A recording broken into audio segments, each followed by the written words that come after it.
Gabi na ba? Bakit parang kakaiba ang dilim dito sa palayan? Parang pinapalibutan ako ng usok.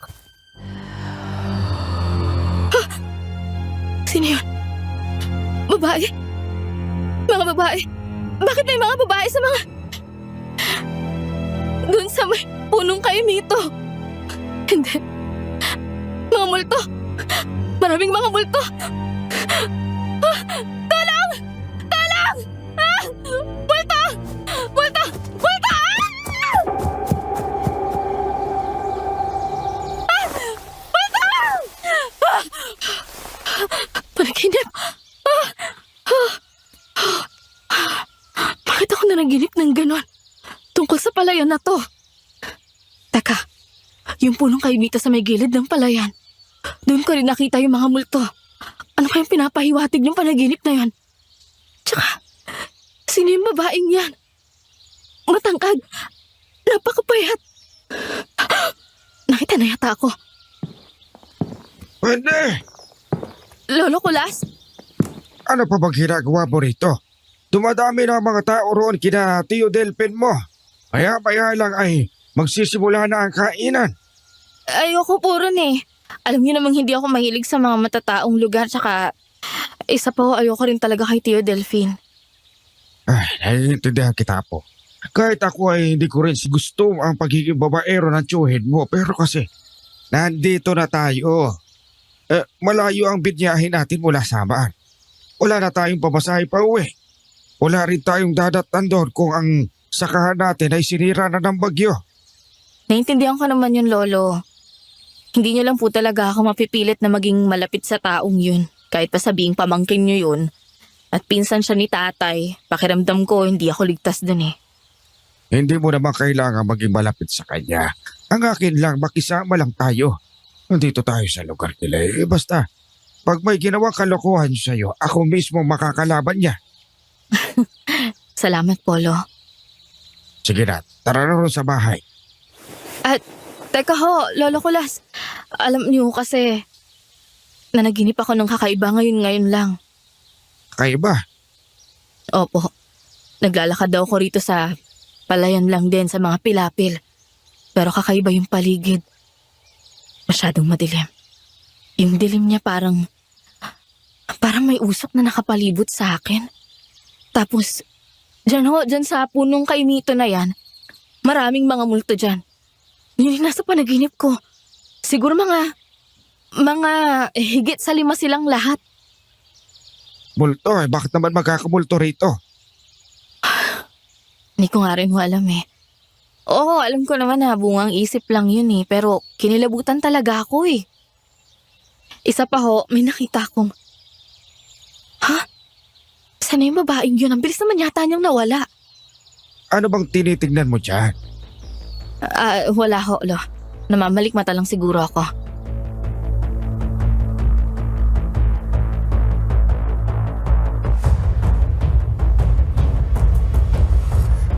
Magtatanong po ako, kayo ba ay nakaranas na ng matinding karma? Tipo ng karma na idinulot ng napakalaking kasalanan o kalokohan sa ibang tao?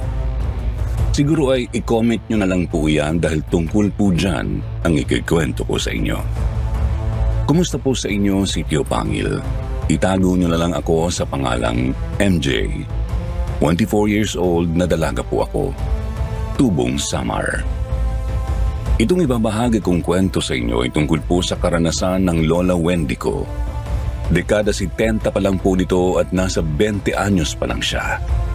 Sinalanta ng bagyo ang kanilang sakahan dito sa Samar noon. Kaya naman naisip ng kanyang lolo Kulas na lumuwas sila pa Negros. Baka sakaling makahingi man lang ng tulong sa pamangkin ni Lolo Kulas na si Delphin. Subalit taliwas sa kanilang inaasahan ng kanilang aanihin.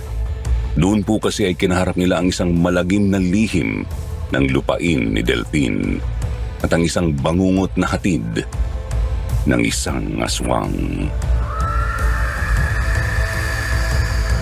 Sisimulan ko po ang kwento 2 araw matapos nilang dumating ng Negros. Pista po noon sa baryo ni Tio Delphin.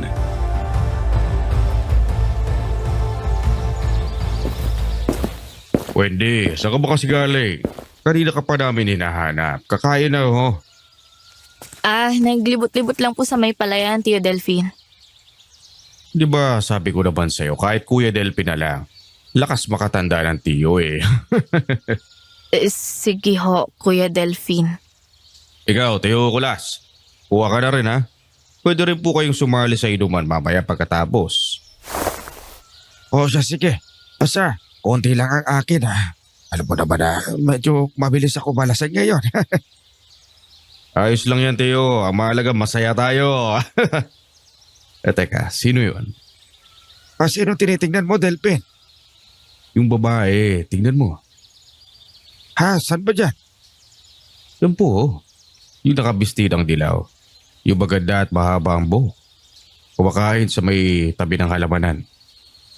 Ay nako, Delphin, tigil-tigilan mo yung pagkababaero mo ha. Balita ko may kasintahan ka na. Tiyo naman, wala pa po akong kasintahan. Hindi ko po ugali ang magpakapos. Nilulubos-lubos ko ang buhay binata. Teka nga po sandali. Manang Ason, May kailangan kayo, Sir Delphine? kilala niyo po ba yung nakadilaw na babae sa may tabi ng halamanan? Ay opo, Sir. Siya po yung naikwento ko sa inyo na si Adela. Ang pinakabunso sa mga kapinsanan ko. Balak po niyang magtrabaho sa malapit na bayan. Inimbitahan ko na lang din na dumaan ngayong pista rito. Manang Ason naman, ba't hindi niyo agad sinabing may napakaganda pala kayong pinsan? Ipakikilala ko naman po sana siya sa inyo. Kaso po marami pa kayong inaasikaso kanina. Kaya naisip kong mamaya na lang. Ngayon na, Manang. Sabihin niyo lumapit siya rito. Pwede siyang maupo rito sa mesa namin. O may bakanting upuan naman dyan sa harapan ko. Ay, sige po, Sir. Ano ba kasing binabalak mo, Delphin, ha? Basta manood lang kayo, Tio Kulas. Sir Jupiter, ang totoo ay kinikilabutan na noong mga oras na yon ng dalagang si Wendy. Hindi kasi talaga niya malunok ang pagiging babaero ng kanyang Tio Delphine. Lahat na lang ng matipuhan nito ay tinititigan nito ng makahulugan na animoy hinuhubaran. Maski nga si Wendy mismo na sariling pamangkin ay hindi rin nakaligtas sa ganong tingin ng lalaki nang una silang magkita. Napalingon si Wendy sa babaeng nakadilaw. Natanaw niyang palapit na ito sa kinaroroonan nilang mesa. Nakayuko habang naglalakad. Bit-bit nito ang isang mangkok na may natira pang fruit salad. Nakita ni Wendy na may kagandahan nga po ang nasabing babae at balingkinita ng pangangatawan, Sir Jupiter. Siguro ay mga nasa 25 anyos na ito. Napailing si Wendy dahil baka anong gawin ng kanyang tiyuhin sa dalagang bisita.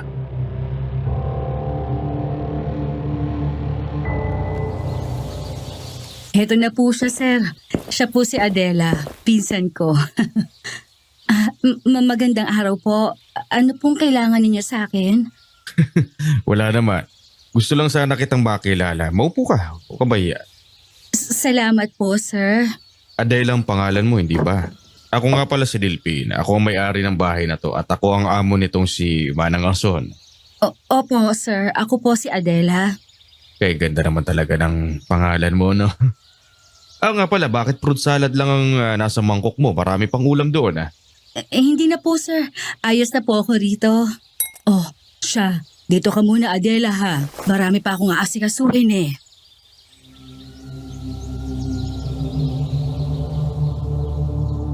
Pansin ni Wendy na hindi komportable si Adela sa kanilang mesa. Pirmi lang itong nakatingin sa mesa at pinagkikiskis ang mga daliri. Pero pilit pa rin itong kinakausap ni Tio Delphine. Ramdam ni Wendy na sumasabay lang sa usapan ng bisitang dalaga dahil ayaw nitong maging bastos sa may-ari ng bahay. Nagpatuloy sa pagkain si Wendy. Hindi niya maiwasang marinig ang pinag-uusapan ng babae at ng kanyang tiyuhin.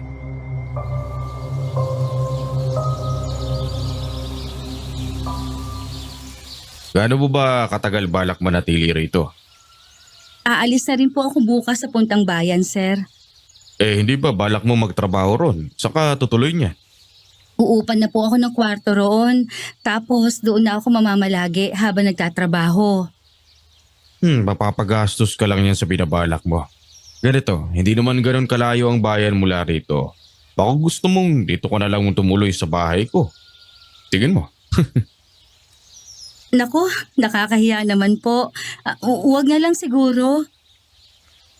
Ito naman, ano ko ba? Huwag ka na mahiya. Kasama mo naman si Manang Ason eh. Sige na, huwag ka na mag-alala. Hindi naman ako nangangagat.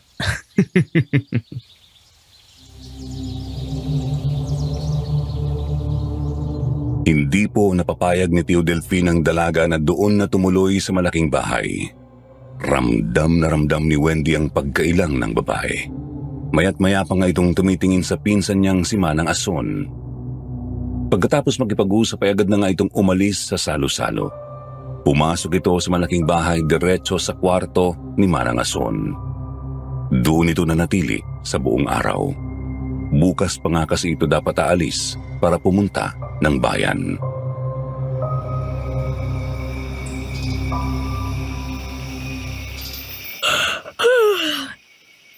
Ay, ano ba naman to?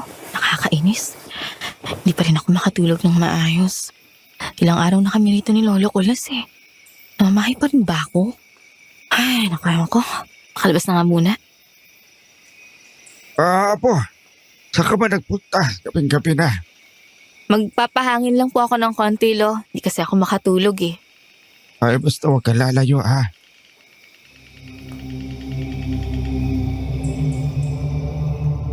Gabi matapos ang handaan, hindi makatulog ng maayos ang dalagang si Wendy, kaya naman naisip muna niyang lumabas upang magpaantok. Tahimik na ang buong bahay bagamat hindi pa tapos linisin ang iilang kalat, lalo na ang mga bote ng alak.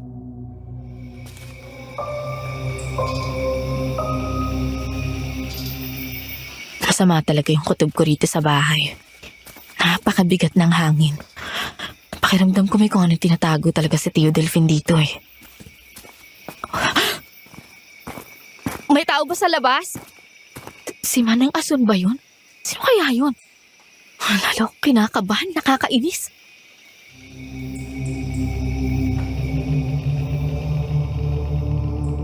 Kumabog ang dibdib ni Wendy nang makarinig ng mga yabag sa bakuran. Mabilis niyang hinablot ang isang walang lamang bote ng serbesa pagkatapos ay sumilip siya sa bintana ng sala.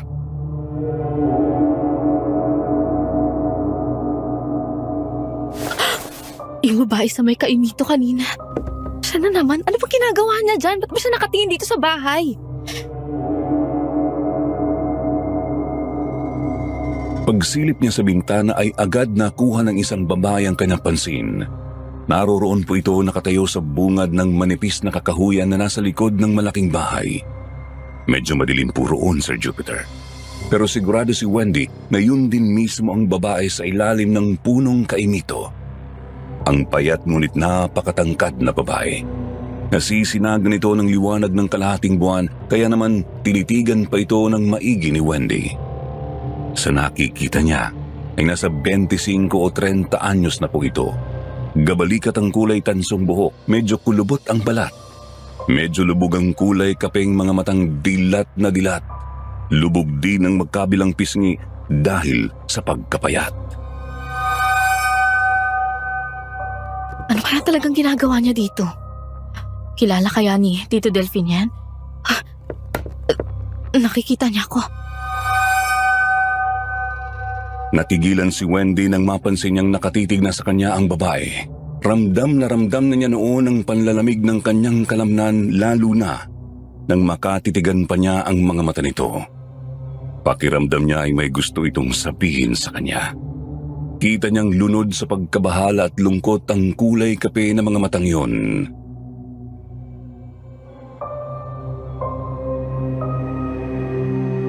Bahala na, hindi naman siguro niya ako sasaktan. Kakausapin ko na lang. Hindi kasi talaga ako mapalagay. Nang hindi na makatiis ay lumabas si Wendy sa pinto ng sala. Sandali siyang napahinto nang salubungin siya ng napakalamig na hangin ng hating gabi. Ngayon pa man ay nilakasan pa rin niya ang loob. Tumuloy siya sa bakuran at lumakad papuntang likod bahay. Subalit hindi na niya makita ang babaeng payat. Nasaan naman yung babaeng yun na wala ulit? Nandito lang siya eh. Imposible namang mawala siya ng ganong kabilis. May tao. Si Tio Delphine? Oh, Wendy, ba't nasa labas ka pa? May lagpas sa ating gabi na. Nagpapahinga lang po ako dito, Tio Delphine. Hindi ko kasi ako makatulog eh. Lalong kumabog ang dibdib ni Wendy nang makita ang lasing na tiyuhin. Naglalakad ito mula sa kakahuyan. Napakadungis ng damit, lalo na sa bandang harap ng t-shirt at sa may tuhod ng pantalon. Kapansin-pansin ding may itak na nakasukbit sa bewang nito. At talaga, inabi ko na nga ang Kuya Delphine na lang eh. Magpapahangin ka ba kamo? Gusto mo sabahan kita eh. Di dun tayo, maglakad-lakad tayo ng konti. Nako, hindi na ho. Pabalik na rin ho ako sa loob. Halika na, mamaya ka na pumasok. Tio! Papasok na ho ako. Hinatok na rin ho ako eh. Diyan na ho kayo.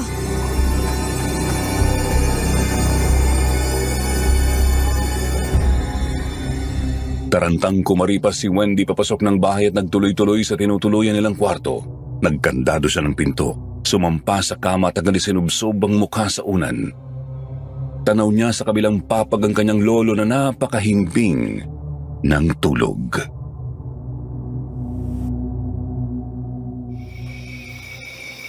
Nakakainis na tong bahay na to. Ayoko na talaga dito. May mali talaga dito eh. Ang problema, hindi naman kami agad makaalis ni Lolo. Wala na kaming pamasahe pa uwi tapos siguradong wala kaming dadat ng ani doon. Ay, pala na nga.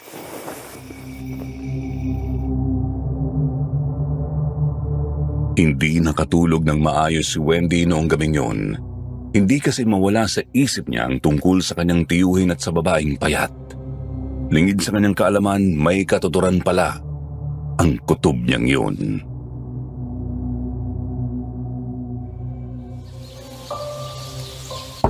Mang Kulas! Wendy! Pasensya na po. Pero kailangan ko ng tulong. Wendy! Mang Kulas! Ano ba nangyayari? Pasikat pa lang yung araw ah. Mukhang may nangyaring hindi maganda. Pagbuksan mo, Wendy. Mang Kulas! Wendy! Tulungan niyo po ako! Ang pinsan ko nawawala! Ano?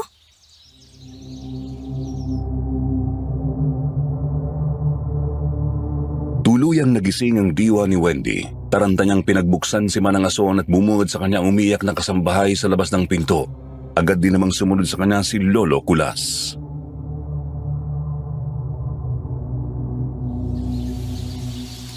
Manang Ason, ano pong nangyari kay Ate Adela? Hindi ko alam, Wendy. Basta lumabas yun kagabi para umihi eh. Tapos, hindi na nakabalik. Diyos ko, saan kaya napunta yon? Ba sinubukan mo na bang hanapin? Opo, Mang Kulas. Tinignan ko na sa bakuran at sa may kakahuyan pero wala po talaga eh. Hindi ko na alam kung saan ko pa siya hahanapin. Hindi ko kaya umalis na papuntang bayan, Manang? Nasa kwarto pa naman ang mga gamit niya. Isa pa, hindi naman yun umaalis nang hindi nagsasabi eh. O siya, tara, mamaya na mag-usap. Hanapin natin si Adela.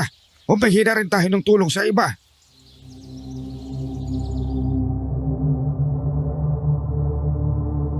Una sana nilang hihingan ng tulong ang Tio Delphine ni Wendy kaso tulog na tulog pa ito dahil malamang sa pagod at kalasingan. Kaya naman minabuti nilang sila na lang mismo ang maghahanap at hihingi ng saklolo sa iba pang mga taga-baryo. Si Wendy ay doon lumusot sa may kusina. Lalabas sana siya sa may likod bahay subalit nakita niya ang isang itak na nakasabit sa likod ng pinto.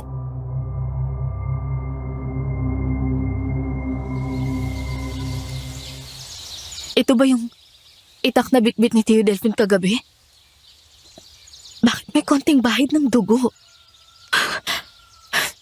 Kinukutoban ako pero hindi naman siguro. Babaero sa Tio pero hindi naman na maghahagawang manakit ng tao.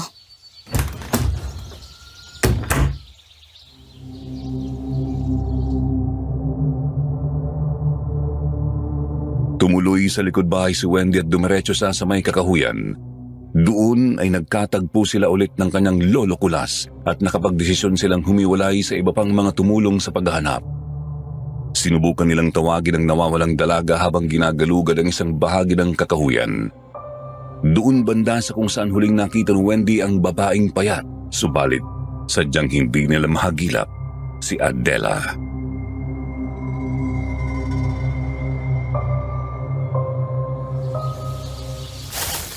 Ate Adela? Ate, nandiyan ka ba? Ate Adela? Ate, kanina ka pa namin hinahanap. Ate! Ate Adela!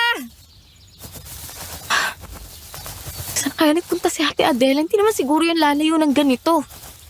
Basta ituloy lang natin ang paggalugad sa bahaging ito. Manalangin na rin tayong sana mahanap siya ng iba. Kung hindi man tayo ang makatsamba. Kinakabahan ho ako eh. May nakita pa naman akong kakaibang babae banda rito kagabi. Kakaibang babae. Natanaw ko habang nasa loob ako ng bahay eh.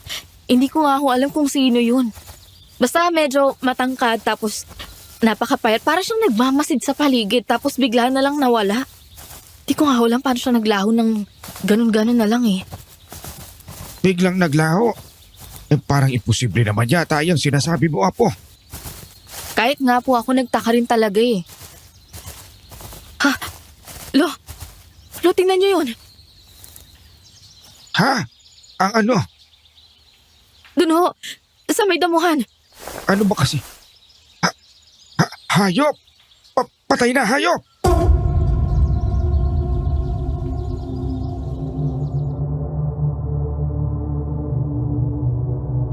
Nilapitan ng maglolo ang nakitang patay na hayop, Sir Jupiter.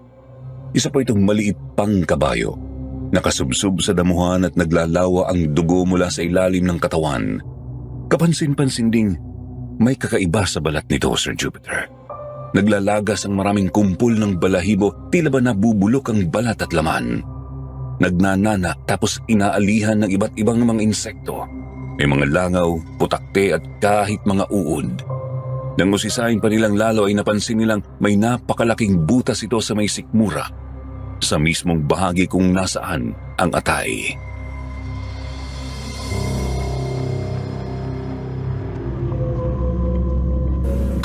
Diyos ko, ano ba nangyari sa kabayong to? Bakit siya namatay sa ganitong paraan at bakit napakarami niyang insekto sa katawan? Hindi pwede to. Malakas ang hinala ko na aswang ang may kagagawa nito, Apo. Ano ho? Aswang? Lolo naman eh. Paano namang makakapatay ng kabayo yung isang aswang? Hindi naman po totoo yung mga halimaw na yun. Totoo ang mga aswang, Wendy. Naririyan lang sila sa paligid. Nag-aabang ng matsatsyempohan para makapambiktima. At mukhang hindi lang ordinaryong aswang ito. Kung sino man siya ay may kakayahan siyang lagyan ng sumpa ang kanyang biktima. Sumpa? Yang mga insekto at matinding pagkabulok na kabayo, hindi lang simple pinatay yang kawawang hayop na yan, Apo. Kailangan nating balaan ang ibang mga taga-baryo tungkol dito. Hindi ho kaya. Aswang yung nakita kong babae kagabi. Hindi natin yan masisiguro ngayon. Meron malaki ang posibilidad na siya ngayon mismo ang pumapatay sa mga hayop dito. Dito mo ba siya natanaw, banda? Teka, Lolo, sandali. Tingnan niyo yung mga nasa may binti ng kabayo. Ano yan? Tsinelas? Lo, hindi ako pwede magkamali. Tsinelas yan ni Ate Adela. Wala nang paglagyan sa kilabot ng maglolo nang makita ang tsinelas ng hinahanap na dalaga. Nadadaganan nga po ito ng isa sa mga binti ng kabayo at nakababad na rin sa dugo ng hayop. Paano naman kaya napunta rito ang tsinelas ni Adela?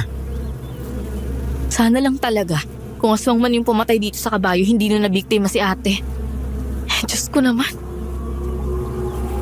Halika na. Balitaan na natin ang iba tungkol sa nakita natin.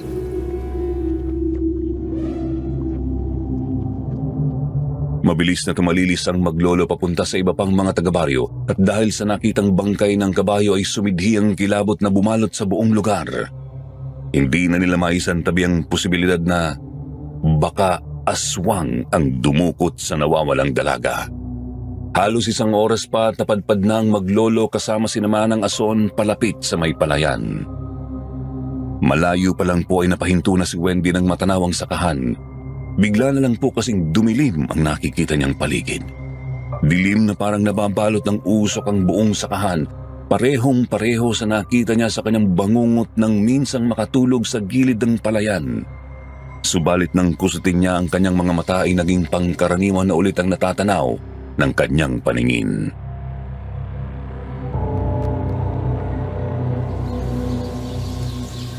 Ano ba yun? Namamalikmata na naman ba ako?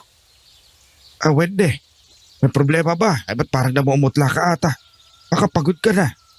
Hindi ko alam eh. Parang namamalikmata yata ako.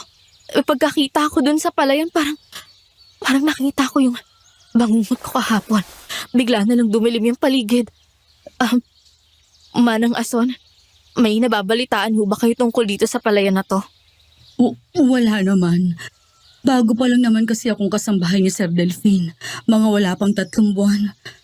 Bakit mo ba naitanong? Ano ba kasing nakita mo rito sa palayan ha, Neng Wendy? Masama ho kasi talaga yung kutog ko rito eh. Pakiramdam ko may kung anong mapanganib dito. Tara na ho, doon na tayo sa may puno ng kainito.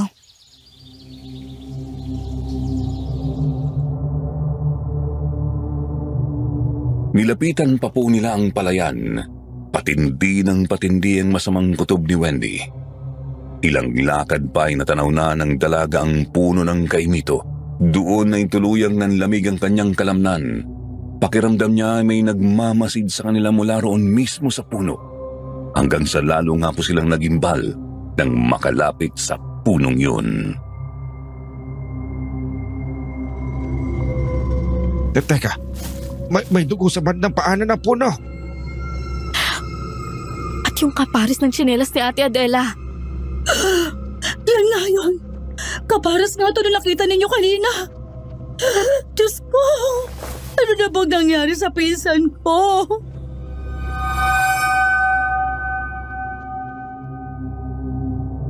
Dahil sa nakita ay sinuyod pa ng mga naghahanap ang bandang gilid na yon ng palayan. Tinignan naman ni Wendy ang puno ng kaimito mula taas hanggang baba.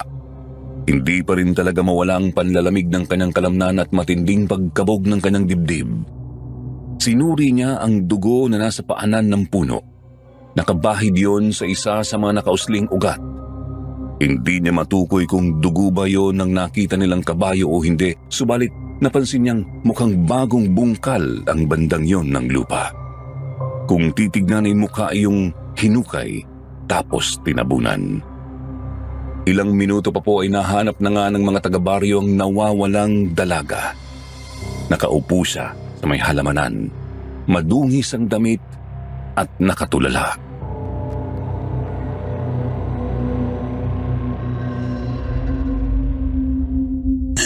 Diyos ko naman, Adela. Anong ginagawa mo rito? Ba't ba hindi ka na nakabalik kagabi? Pinag-alala mo ako ng husto. Nag-alala ka? Sino ka ba? Adela naman eh. Huwag ka nga magbiro ng ganyan. Mawalang galang na Manang Ason pero wala ho bang kapansanan sa isip ang pinsan nyo? Hindi ako baliw. Wala naman siyang problema sa isip eh. Maayos nga natin siya kausap kahapon, di ba? Hindi ko talaga alam kung ano nangyari. Mas mabuti siguro kung dali na muna natin siya sa bahay. Alatang wala na talaga siya sa sarili. Baka kailangan niya na magpahinga. Taranta nilang dinala si Adela pabalik sa malaking bahay at doon ay unti-unti pang naging mas komplikado ang mga bagay-bagay. Maupo ka muna rito ha, Adela. Kukuha lang ako ng damit mo. Bantayan mo muna siya, Wendy. Magpapainit lang ako ng tubig. Sige, Holo. Anong nangyayari dito? Bakit ganyan ang ayos ni Adela? Nawala po kasi siya kagabi, sir. Lumabas lang po para umihi kaso hindi na po nakabalik. Tapos kanina lang po, nakita namin ganyan na siya doon sa may gilid ng palayan. Hindi nakalagpas sa paningin ni Wendy ang kakaibang reaksyon ng kanyang tiyuhin nang makita si Adela. Bigla na lang po kasi itong namutla at napahakbang paatras. Animoy nakakita ng multo. Sir, pasensya na po talaga. Hindi muna ako makakakilos dito sa bahay ngayong umaga. Asikasuhin ko lang po itong pinsan ko. Ayos lang. Mauna na ako. Anong problema nun? Parang nakakita ng multo. Mamaya na ho natin isipin, Lo. Asikasuhin muna natin tong si Ate Adela.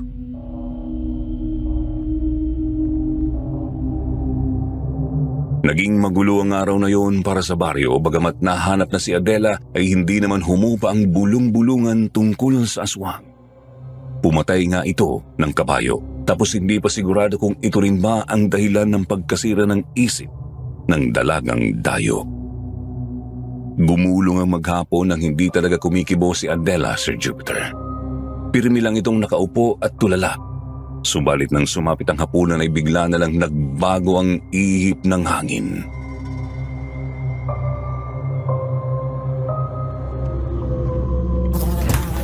Andito na kami. Sakto po yung dating nyo. Kakain na ho. Luto na ho yung tinolang manok. Tara na. Naku, mukhang masarap yan na po ba't ang dami naman yata ang langaw dito ngayon? Pasensya na po, Mang Kulas. Pero kahit kami ay kanina pa nagtataka dyan, halos buong araw nang may maraming langaw sa buong bahay ngayon. Mamaya na ako kakain. Magpapahinga na muna ako. Ano bang problema ni Tio Delphine? Kanina pa siya mukhang balisa eh. Ikaw naman, Adela, kumain ka na. Lalamig na yung sabaw. Hindi ako kakain. Pero Adela, wala ka pang kinakain buong araw. Magkakasakit ka niyan. Oo nga po ate. Kahit konti lang. Malamnan man lang yung sikmura nyo. Hahatiran ko ng pagkain si Sir Delphine. Teka Adela, gusto pa raw magpahinga ni Sir eh. Tsaka, bakit mo siya hahatiran ng hapunan doon? Ayaw ni Sir ng pinakikialaman ng pasya niya. Kung ayaw niya munang kumain, sundin na lang natin yun. Hahatiran ko siya. Pero Adela, hahatiran ko siya sabi. Ang hina makaintindi.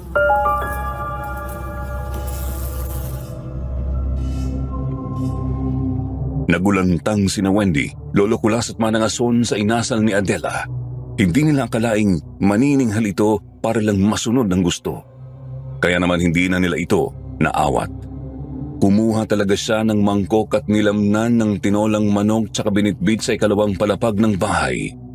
Doon sa may kwarto ni Tio Delphine. Pansin na pansin ni Wendy na may kakaiba sa dalaga. Hindi lang sa pamimilit nitong hatdan ng pagkain si Tio Delphine kundi pati sa kakaiba nitong tingin. Noong paalis na kasi ng kusina ang babae ay sandali silang nagkatitigan ni Wendy. Agad ay kumabog ang dibdib ni Wendy nang mapansing pamilyar ang mga matang yon. Hindi matumbok ng dalaga kung saan niya unang nakita ang mga matang yon. Basta hindi raw pangkaraniwang ganon ang itsura ng mga mata ni Adela. Nandidilat at bilog na bilog.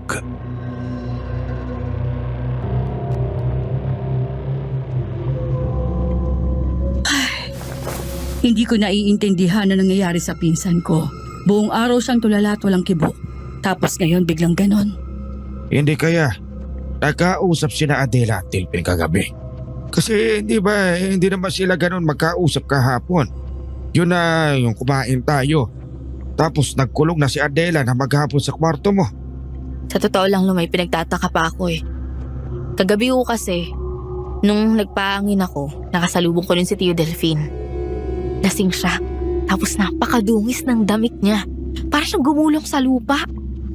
Teka, padugis baka mo. Ganun din ang itsura ni Adela na matagpuan natin. Ano ba gusto mo sabihin, Apo? Posibleng tama nga ho yung sinasabi niyo. Ang hindi ko lang maintindihan, bakit wala na sa sarili si ate nang makita natin? Tsaka magkaiwala yung mga tsinelas niya. Wala talagang ibang makakapagpaliwanag dito kundi si Adela mismo eh. Pero ayaw naman niya magsalita. Huwag ko kayo mag-alala, Manang. Susubukan natin siyang kausapin pagkabalik niya rito sa baba. Ang kaso hindi po agad bumaba si Adela. Natapos na lang na maghapunan sina Wendy, Lolo Kulas at Manang Ason ay hindi pa rin bumabalik ang babae. Pupuntahan ko na lang po sila, Lola o Manang. Isilipin ko lang kung ano nang nangyayari sa taas. Basta hindi maganda ang kutob ko. Kilalang babaero at hayok sa laman niyang si Delphi. Dapat talaga pinatigil natin si Adela kanina. Diyos ko, sana'y ayos lang ang pinsan ko.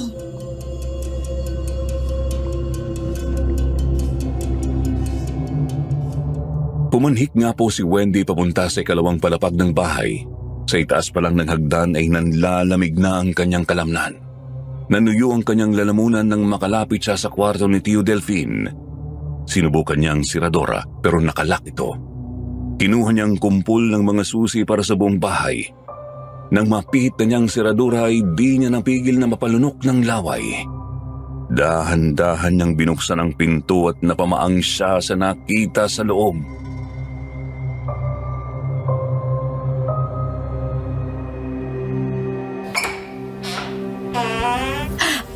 Ano ginagawa ng dalawang yan? Hindi pwede to.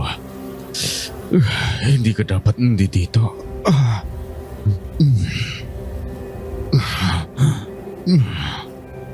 Umaayaw ka pa? Gusto mo naman to, di ba? Gusto mo naman to ng pagkalalaki mong hayok sa laman, di ba? Gusto mo to, Delphine. Gusto mo to. Magpakasasa ka sa katawan ko. Magpakasasa kang gago ka.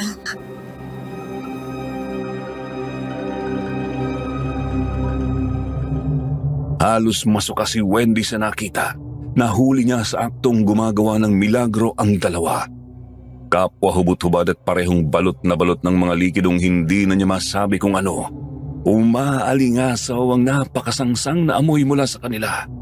Amoy bulok na bangkay. Idagdag pang napakaraming kumpul-kumpul na mga insektong kumukumot sa dalawa. May mga lumilipad at may mga gumagapang.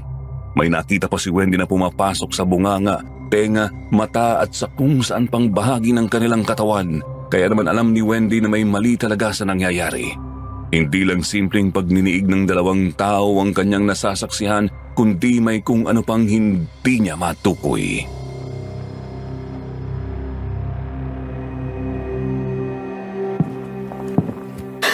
Ano bang kademonyohan yung nakita ko?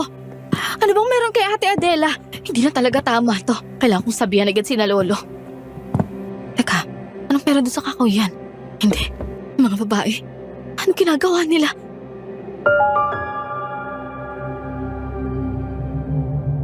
Pababa na sana si Wendy nang mapadako ang tingin niya sa isang bintana sa may pasilyo. Ang bintana pong yun ay nakaharap sa kakahuyang nasa may likod bahay. Agad siyang natigilan nang matanaw ang iilang kababaihang nakahalo sa kakahuyan. Iba-iba po ang kani-kanilang mga suot, bagamat pare-pareho silang madudungis, madilim ang kanilang kinatatayuan, kaya hindi sila maaninag ng maayos ni Wendy. Gayunpaman ay kita niyang nakatitig ang mga ito sa malaking bahay.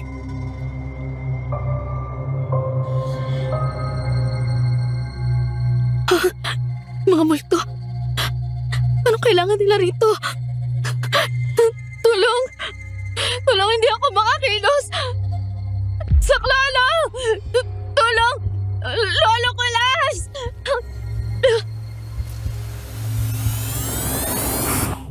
Napansin na lang ni Wendy na hindi na niya maigalaw ang sariling katawan, maski ang kanyang ulo ay hindi niya mailingon upang maialis ang tingin sa mga babaeng multo. Ramdam na ramdam niya ang titig ng mga ito mula sa dilim. Ilang sandali pa nakita na lang niyang gumagapang ang kakaiba at madilim na usok mula rin sa kakahuyan. Unti-unti itong lumalapit sa malaking bahay. Naramdaman din niya ang mangilan-ngilang mga insektong dumadapo at gumagapang sa sarili niyang balat.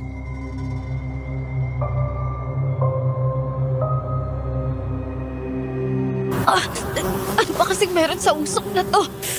Hindi ako makagalaw. Tulong! Saklolo! Ano nangyayari sa akin? Tulong! Tulong! Ah! Namalayan na lang ni Wendy na nakapalibot na sa kanyang madilim na usok at noon ay nagulantang ang dalaga ng makitang nasa mismong harap na ng bintana ang mga babaeng multo. Nakuha ang pansin niya ng isa sa mga multong yun. Dilaw na bestida ang suot nito. Kaya naman, tinitigan niya ng maigi ang mukha nito kahit nanginginig na siya sa kilabot. Sir Jupiter, tumodo ang hilakbot sa kalooban ni Wendy nang mapagtantong si Adela ang kanyang nakikita.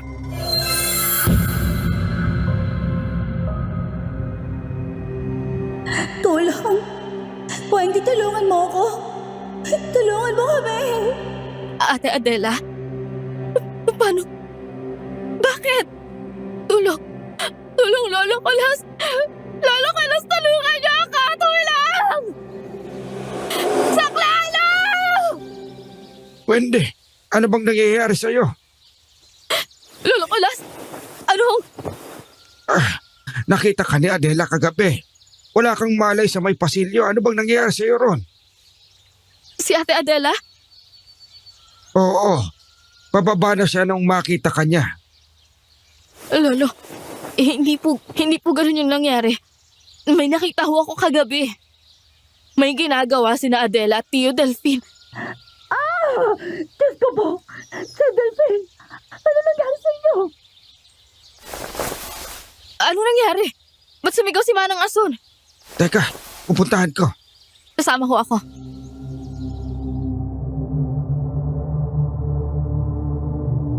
Dali-daling lumabas ng tinutuluyan nilang kwarto ang maglolo. Dumiretso sila sa may kwarto ni Tio Delphine. Doon ay nadatnan nilang nakamaang ang bunganga ni Manang Ason habang nakatayo sa harap ng bukas na pinto.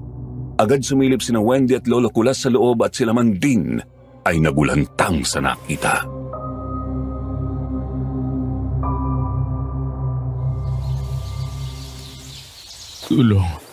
Tulungan niyo ako. Hindi ko na kaya. Tulong! Diyos ko, nakakadiri! Anak ka ng pati! Anong nangyari kay Delphine? Bakit siya dinudumog ng mga insekto? Hindi ko alam. Basta, pagbukas ko sa pinto niya, ganyan lang nadatnan ko.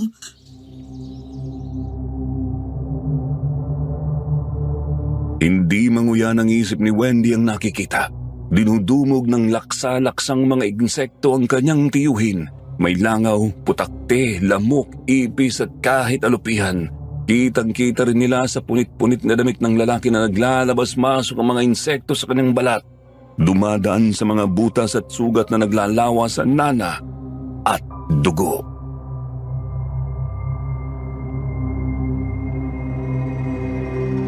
Hindi ko na kaya. Tulungan niyo ako, Tio. Tio Kulas. Saklolo. Tulong. Kailangan natin makahanap ng albularyo agad-agad. Mamamatay si Delphine kapag hinayaan lang amang natin to. Albularyo po, Lo? Malinaw na kulam o barang ito, Apo. Kung sino man ang may gawa nito, sigurado akong may malalim siyang galit sa tiyuhin mo. Ano pong nangyayari rito? Ate Ason, bakit ka napasigaw? Ikaw? Umamin ka. Anong ginawa mo kay Tio Delphine? Ha? Ginawa ko? Ano bang ginawa ko? Amang-maangan ka pa? Nakita ko yung ginawa niyo kagabi. Gumawa kayo ng himala ni Tio Delphine. May kababalagan kang ginawa sa kanya. Neng, Wendy. Apo, ano bang sinasabi mo? Hindi yung ordinaryong babae yan, Lo. Kung kinulam man si Tio Delphine, sigurado kung may kinalaman siya.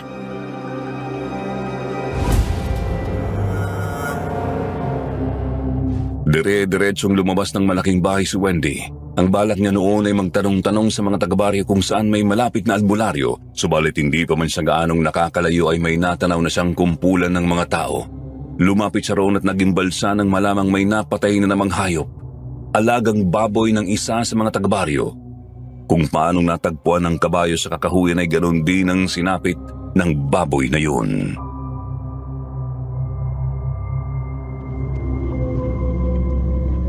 Bulok ang katawan ng baboy kung titingnan.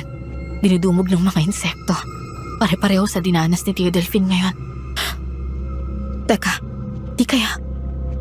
Si Ate Adela talaga ang aswang na pumapatay sa mga hayop. Si Tio Delphine yung pinupuntirya ng biktimang tao. Ay, Diyos ko, kailangan ko na talaga makahanap ng albularyo.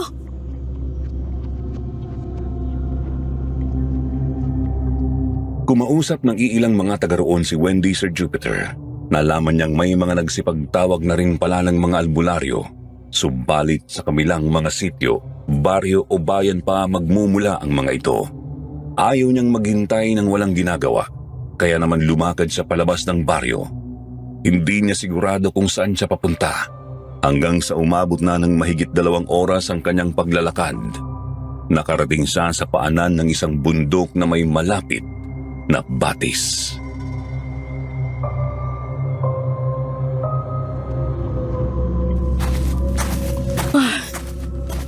Pagod na ako. Ay, ilang oras na ba ako naglalakad? Inom na akong tubig.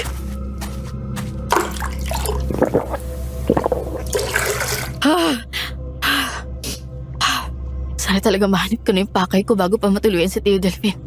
Sabihin na natin ngayon ako sa kanya. Pero chewin ko pa rin yun eh. Isa pa kailangan kong malaman kung ano ba talagang meron kay Ate Adela. Bakit kamukha niya yung nakita kong multo? Magandang umaga sa'yo, Ineng. Magandang umaga rin ho, Lola. May kailangan ho ba kayo sa akin? Naggulat si Wendy nang bigla na lang may lumapit sa kanyang isang matandang babae. Pangkaraniwang asul na bestida lang po ang suot nito at may balabal sa balikat. Mahabang puting buhok na nakalugay tapos medyo nakakuba na ang likod. Nakikita ko may malaking pasaning bumabagabag sa'yo. Halata ko sa mga mata mo. Hala ho ito. Huwag niyo na ho akong alalahanin. Pero magtatanong ho ako sa inyo. May kilala ho ba kayong albularyo sa malapit? May problema sa amin eh.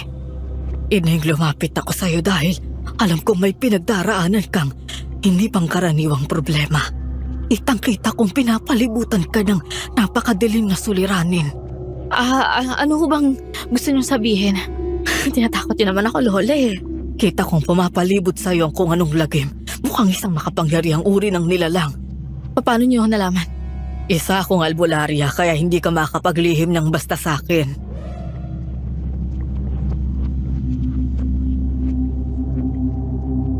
Natigilan si Wendy sa narinig. Muli niyang pinasadahan ang kubang matanda. Ayaw niyang magtiwala na lang basta. Baka kasi masamang loob pala ang kanyang kaharap. Subalit wala siyang maramdamang anumang masamang kutob sa matanda. Sa halip ay napakagaan ng kanyang loob dito.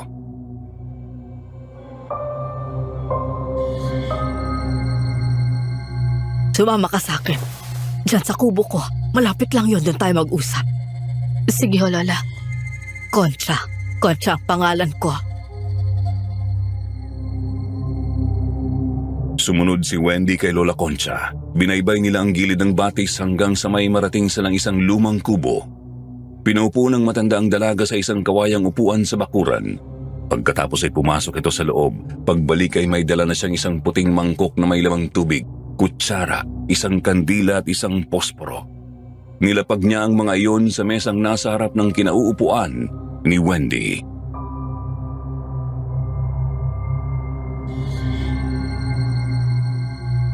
Lola Concha, ano pong gagawin niyo? Pagtatawas, gagamit ako ng ritual para alamin ang nangyayari sa'yo.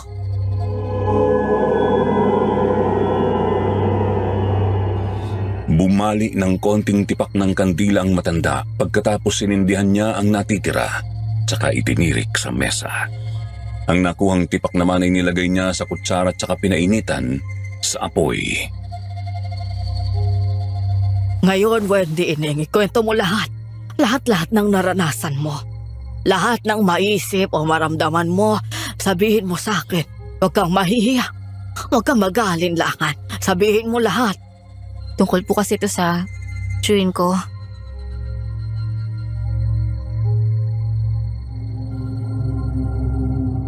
Noon din po ay unti-unting ikinwento ni Wendy ang lahat kay Lola Concha.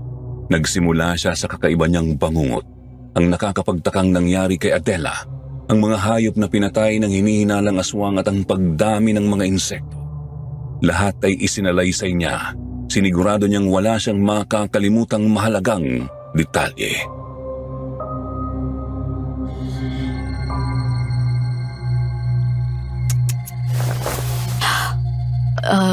Lola, sadyang napakabigat ng hinaharap mong problema. Malakas na kalaban ang nilalang na yon. Ano bang ibig mong sabihin? Ito.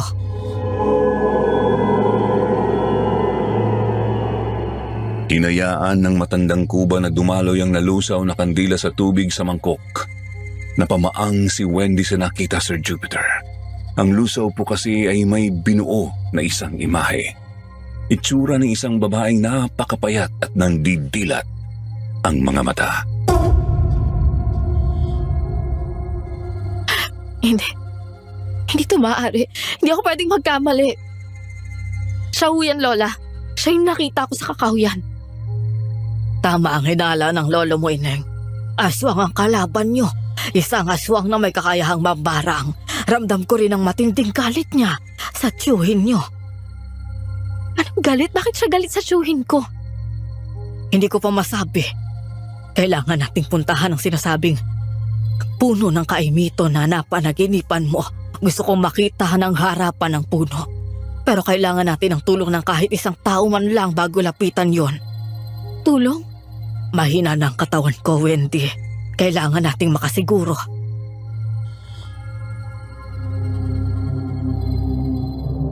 Matapos silang mag-usap, inanyayahan ng matanda na mananghalian muna si Wendy. Pagkatapos kumain ay doon na sila lumakad pabalik sa baryo. Bitbit ng matandang kuba ang isang maliit na sakong may lamang mga bote ng langis. Dumiretso sila sa palayan ni Tio Delfin. Sakto namang nakasalubong nila roon si Lolo Kulas. Suot nito ang kanyang buring sombrero at may nakasakbit ding bolo sa kanyang bewang.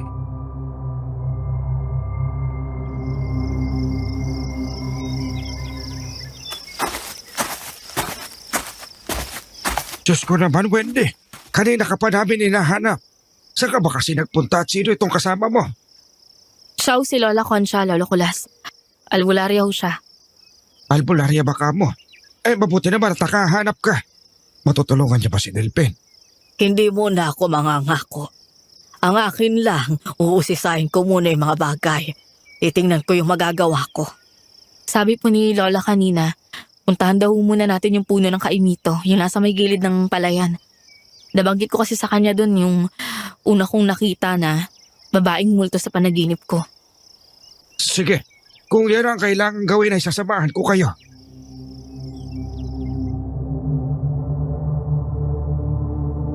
Lumakad ang tatlo papunta sa puno ng kaimito. Sa totoo lang ay kabado na po noon si Wendy. Hindi niya alam kung magagawa ba niyang harapin ang nasabing puno. Natatakot na baka kung ano na naman ang makita niya roon. Hindi nga po siya nagkamali. Hindi pa man kasi sila nakakalapit ay tuluyan na namang tumodo ang kaba ni Wendy. Napadako ang tingin niya sa puno. Nakita na naman niyang biglang dumilim ang paligid. Pumalibot sa kanya ang napakadilim na usok.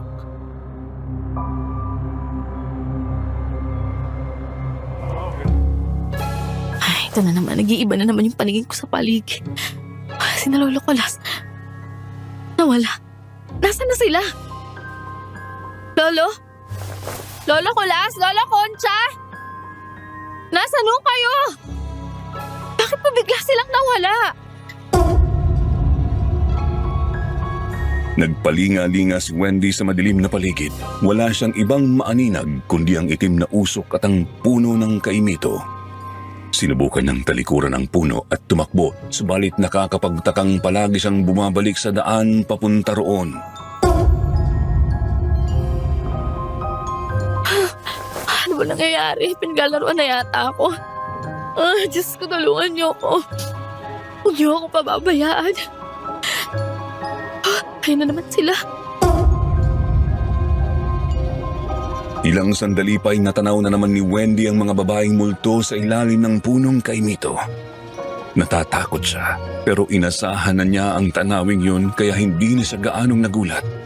Tumitig pa siya ng maigi roon at nakitang kasama nga ng mga multong yun, si Adela. Wendy, tulungan mo ako. Tulungan mo kami. Ano ba kasing may tutulong ko sa inyo? Saka ano na bang nangyayari, ate? Alam kong hindi ko yun nasa bahay. Alam kong may mali sa isang yun. Sabihin mo naman sa akin kung ano. Tulungan mo kami, Wendy. Tulungan mo kami. Ano ba kasing... Wendy, naririnig mo ba ako? Wendy! Wendy! Lola Concha, Nadagdagan ng pagtataka ng dalaga nang marinig niya ang boses ng kubang albularya subalit hindi niya ito makita. Kahit anong lingon pa ang gawin niya. Lola, naririnig ko kayo. Nasaan ho kayo? Bakit po ba? Nandito ako sa kadiliman. Tibayan mo ang sarili mo, Wendy. Alam ko nakikita mo dahil nakikita ko rin ang pangitain yan. Umikit ka, manalangin, tsaka tayo magpatuloy. Opo, Lola. Susubukan ko. Sinunod ni Wendy ang sinabi ng matanda. Pinikit niya ang mga mata at nanalangin. Isang kredo, isang ama namin, 3 aba Ginoong Maria at isang Gloria. Pagkatapos ay muli siyang dumilat. Noon ay nakita niyang sariling nakahiga sa isa sa mga pilapil. Nakatunghay sa kanyang 2 kasamang matatanda.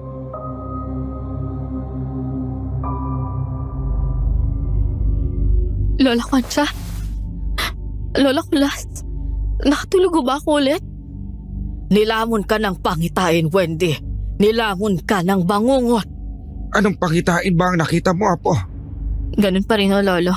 May mga babaeng multo sa ilalim ng punong kainito at nakita kong kasama nila si Ate Adela.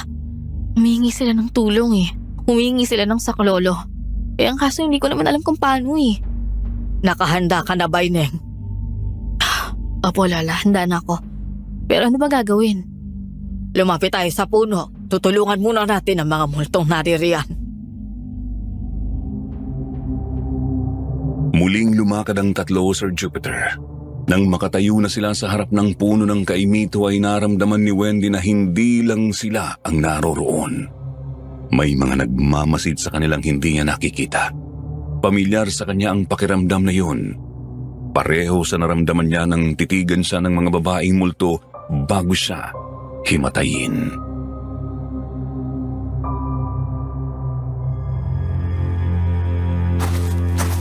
Kulas, maaari mo bang hukayin ang bahaging ito ng lupa? Hukayin? Bakit naman? May mga mahahanap tayo sa ilalim. Ang una nandun sa 2 talampakan lang. Yung sunod mas malalim pa. Ano bang mahahanap natin dito? Lolo, gawin na lang ho natin. Sa palagay ko naman andyan yung sagot sa lahat ng to eh. Sinunod ni na Lolo Kulas at Wendy ang albularyang kuba. Inukay nga po nila ang lupa sa may paanan ng punong kaimito. Gamit lang nila ang kanilang mga kamay at ang bolo ni Lolo Kulas. Sa bawat lupang inaalis nila ay patindi ng patindi ang kaba ni Wendy. Hanggang sa tuluyan na nga siyang nanlamig nang may matagpuan silang katawan ng babae sa ilalim ng lupa.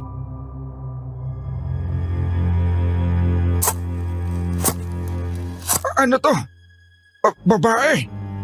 Katawan ng babae! Lo, tingnan niyo maigi. Si Ate Adela yan. Si Ate Adela. Paano nandito siya sa ilalim ng lupa? Sino yung nasa bahay? Andun pa yung pagkaalis ko kanina. Hindi na yun ang nakilala ninyong Adela. Yun ang aswang Kulas. Gumagamit siya malamang ng sabulag para linlangin ang paningin niyo. Sa halip na ang kanyang totoong anyo, itsura ni Adela ang nakikita niyo. Ang totoo ay ilang araw ng patay ang dalagang dayo. Bukod sa kanya, may ilan pang mga babaeng nakalibing dito. At sa nakikita ko, lahat sila pinagsamantalahan bago paslangin at ilibing. Wisin, ibig sabihin ba nito may mga biktima ni Tio Delphine tong mga nandito? Talaga bang ganun sa kasahol? Lumalabas na ganun nga, Apo. At malamang ay may nabiktima si Delphine na may kaugnayan sa aswang. Ano na pong gagawin natin? Naghahanap lang naman pala ng hustisya yung aswang eh. Sa palagay ko karma na ni Tio Delphine yung nangyari. Hindi ganun kasimple yun, Ineng. Ramdam kong napakalalim ng sumpang inilatag niya. Hindi lang ito tungkol sa tiyuhin mo, kundi sa buong baryo. Ramdam kong tumatago sa mga taga rito ang galit niya. Dapat mapigilan natin siya. Paano naman natin gagawin yun, Kocha? May ilan akong paraan, Kulas. Kailangan nating maghanda ng mga pangontra laban sa barang at paswang. Anong mga pangontra ho? Una itong dalakong langis. Mahapdi ito para sa mga aswang. Ipapahid natin ito sa bolo ninyo. Gagawa rin tayo ng pinatulis na kawayan na papahiran din ito. Lason kasi yan para sa mga aswang yung kawayan. Ako nang bahala. Ako na magpuputol at magpapatulis ng mga kawayan. Para sigurado, manguha na rin tayo ng mga sanga ng balete. Nakakapanghina kasi yan para sa mga aswang. Yung usok niya na mula sa sinusunog na kahoy ng balete. Ano naman pong pangontra sa barang, Lola? Luya at tanglad, manguha rin tayo nun.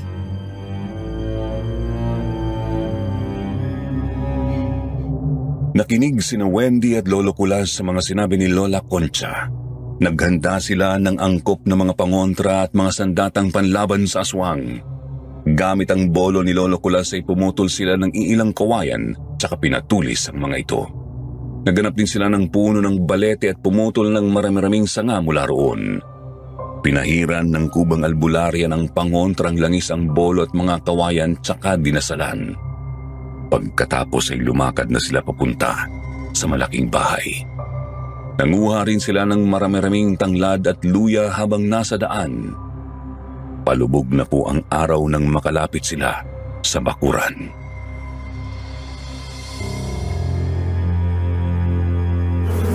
Mas dumadami pa ang mga insekto. Umaabot na rin sila rito sa bakuran. Napakabigat. Napakadilim. Hindi talaga basta-basta ang aswang na nasa loob ng bahay. Susundin ba natin yung plano, Lola Concha? Magsisiga tayo dito sa likod bahay? Oo, manatili tayong alerto. Kung sakali mang lusubin tayo. Sa nakikita ko naman hindi dapat mamatay ang tiyuhin mo. Po, bakit naman ho? Ramdam kong siyang kinakapitan ng sumpa. Pag namatay siya may mangyayaring hindi maganda. Teka po, Lolo, tingnan niyo ron. Si Manang Ason.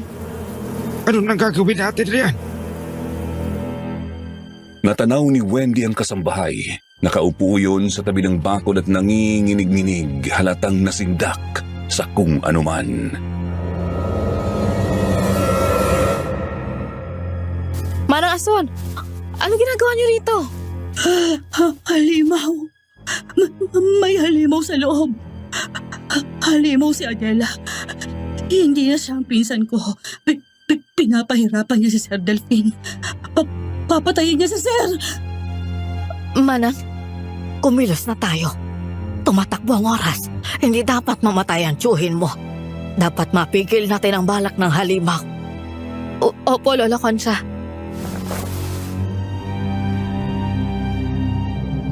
Gustong-gusto nang sabihin ni Wendy kay Manang Ason ang lahat noon, Sir Jupiter. Subalit wala na silang oras para magpaliwanag. Kaya naman sa hudyat ni Manang Ason ay kumilos na ang maglolo. Naglagay sila ng tumpok ng mga tuyong dahon sa may likod ng bahay. Hinaluan nila ang mga iyon ng marami-rami ring kahoy na balete. Nilagay rin nila pati ang iilang tanglad at luyang kinuha nila.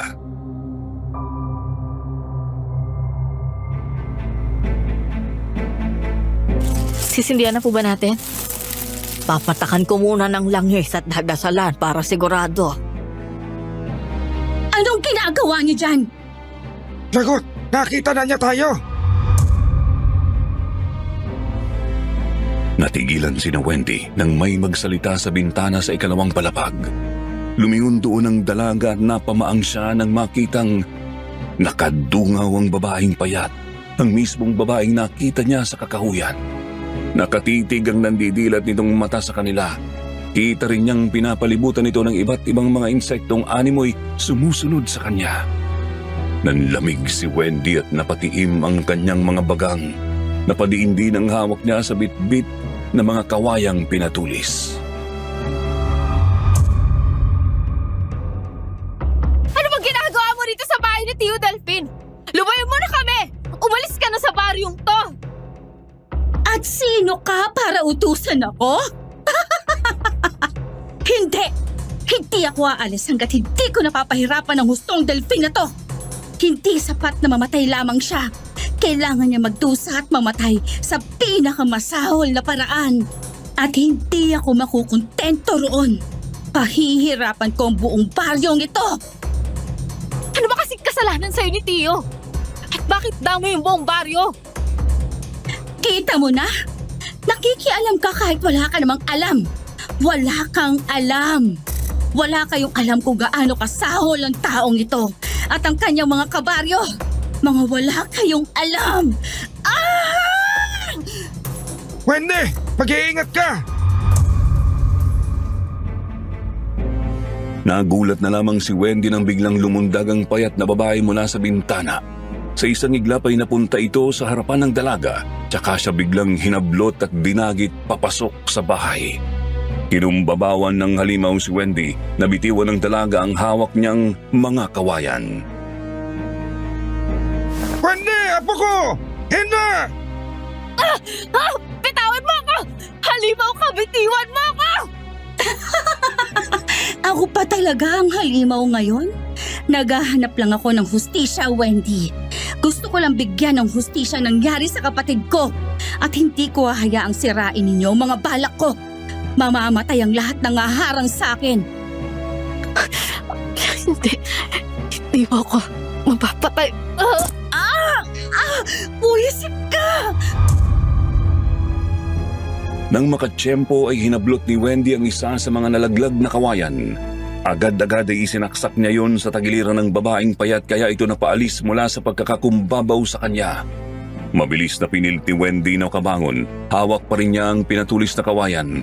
Dinig niyang umungol sa sakit ang babae kaya naman napalingon sa roon. Sir Jupiter, nagulantang si Wendy nang makitang namumula na ang mga mata nito. Kapansin-pansin ding tumalim ang kanyang mga ngipin at kuko. Lintik kang babae ka? Talagang ginagalit mo ko? Pagsisisihan mo ang pagkalaban mo sa akin. Sino nandyan? Tulungan niyo ako! Saklolo! Si Tio Delphine. Konti na lang. Konti na lang at mamamatay na ang kutong lupang yan. At kapag nangyari yon, kakalat ang sumpa sa buong baryo. Mamamatay ang lahat ng mga nanatiling tahimik sa katarantaduhan ng baboy na yan. Hindi ko na kaya. Tulungan niyo na ako! Tulong! Tulong! Ah! Kailangan kong puntahan si Tio Delphine. Hindi mo siya mapupuntahan. Diyos ko. Tatakbo na sana si Wendy papunta sa kwarto ng kanyang tiyuhin nang muli siyang harangan ng aswang. Inambahan siya nito ng kalmot, mabuti na lang at agad siyang nakaiwas. Bagamat tinamaan ang bandang laylayan ng kanyang buhok. Tinapangan ni Wendy ang kanyang sarili, inambahan niya rin ng saksak ng kawayan ng karap, subalit nakalundag ito paatras. Gayunpaman ay nakita roon ni Wendy ang takot ng aswang na matamaan ng pinatulis na kawayan, kaya naman magkakasunod na unday pa ang ginawa niyang pukul sa halimaw.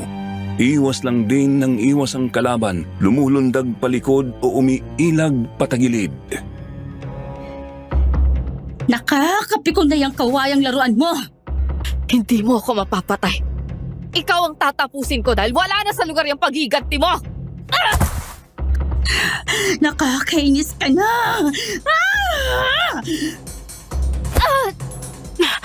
Diyos ko. Ano yung sabi mo? Papatayin mo ko? Paano mo gagawin yon? Gayong wala na sa iyong munting sandata mo.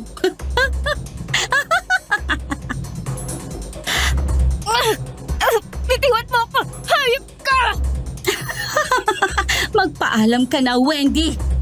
Tapos ka. Hindi. Ano to? Anong usap to? Mga pangahas! Napansin ng dalaga ang sinasabing usok ng aswang. Iba po ito sa madilim na usok na nagmumula sa palayan. Masakit po ito sa mata at ilong, subalit may kahalong amoy ng tanglad at luya. Nagtaka na lamang si Wendy nang bigla siyang iwan ng aswang. Walang ano-ano ay bigla itong kumaripas palabas ng bintana sa mismong bintanang nakaharap sa likod bahay. Nag-alala ang dalaga dahil naruroon sina Lolo Kulas, kaya naman mabilis siyang bumangon, tumakbo sa pasilyo at dumungaw sa bintana. Mga walang hiya kayo! Mga hayop! Pagpapayaran niyo itong ginawa niyo sa akin! Magbabayad kayo!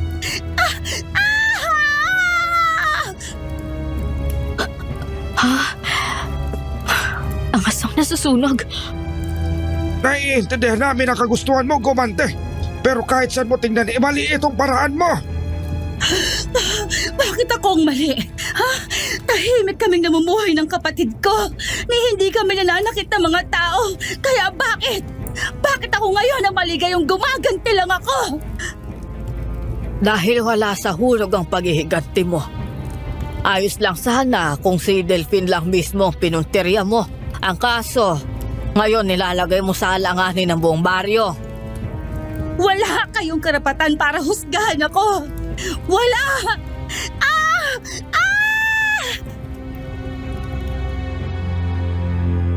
Tuloy-tuloy na nilamon ng apoy ang babaeng payat, Sir Jupiter. Pilit itong nagpupumiglas ngunit kapansin-pansing ng hihina na ito ng husto. Hula ni Wendy ay epekto na yun ng usok na nagmumula sa sinusunog na kahoy ng balete. Hindi. Hindi pwede to. Hindi.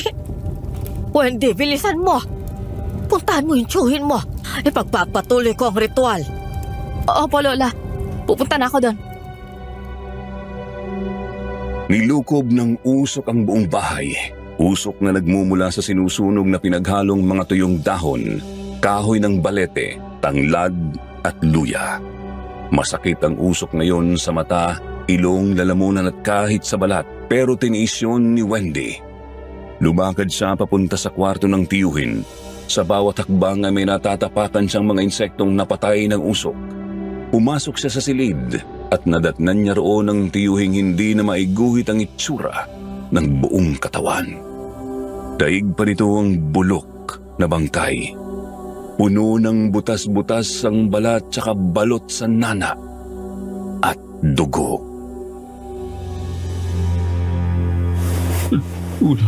Tulungan mo ako, Wendy. Pagod na ako. Ayoko na. Alam niyo, Tiyo, dapat nga lang sa inyo yan eh. Kaaraman niyo yan. Ang dami niyong binastos at inabusong mga babae. Pati si Ate Adela, dinali mo. Patawarin niyo ako. Hindi na mauulit. Hindi na ako uulit. Ayoko pang mamatay. At patawad. Nakakasok akong tao. Pwede ka lang talagang sanang hayaang mamatay. Yun yung gagawin namin eh. Kaso hindi. May dilubyong mangyayari kapag namatay ka. Kumuha ng luya si Wendy mula sa kanyang bulsa. Isinubo niya iyon sa kanyang tiyuhin pagkatapos maiangat niyang ialis ang mga patay na insekto sa katawan ng lalaki bago niya pinahira ng langis ang balat nito.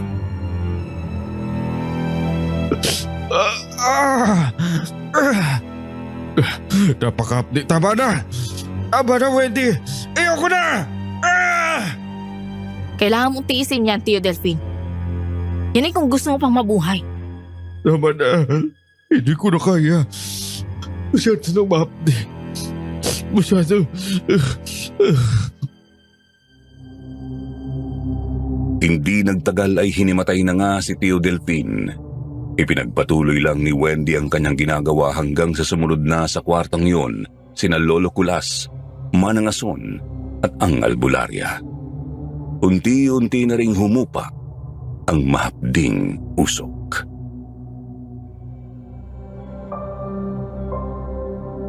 Lola Concha, ano na pong gagawin natin ngayon?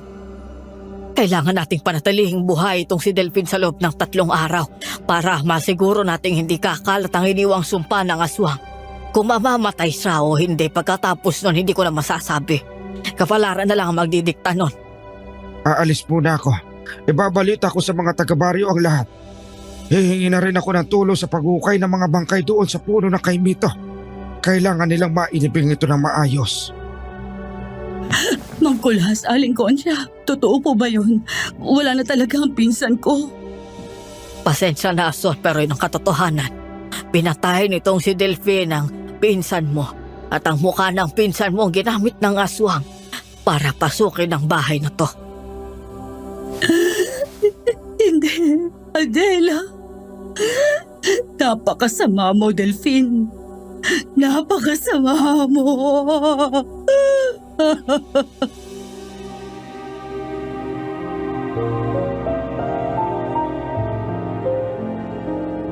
Yun nga po ang nangyari, Sir Jupiter.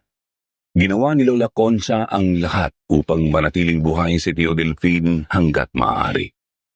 Subalit, sadyang napakatindi na ng pinsala ng katawan nito. Tuluyan din itong pumanaw makalipas ang 1 linggo. Pagkatapos ng lahat ay sinunog ng mga taga-baryo ang malaking bahay ni Tio Delphine. Ang lupain naman ito ay binenta ng maglolo sa mga taga roon. Malaking bahagi sa kinita ng lupa ay ibinigay ni Lolo Kulas sa mga babaeng na biktima ng kanyang pamangkin. Pagkatapos ay umuwi na sila ni Wendy dito sa Samar. Simula po noon ay naging payapa naman na ang buhay ni na Lola Wendy. Wala na silang aswang na nakasalubong sa kanilang buhay. Gayunpaman ay hindi nila malilimutan ang malagim na karanasan iyon.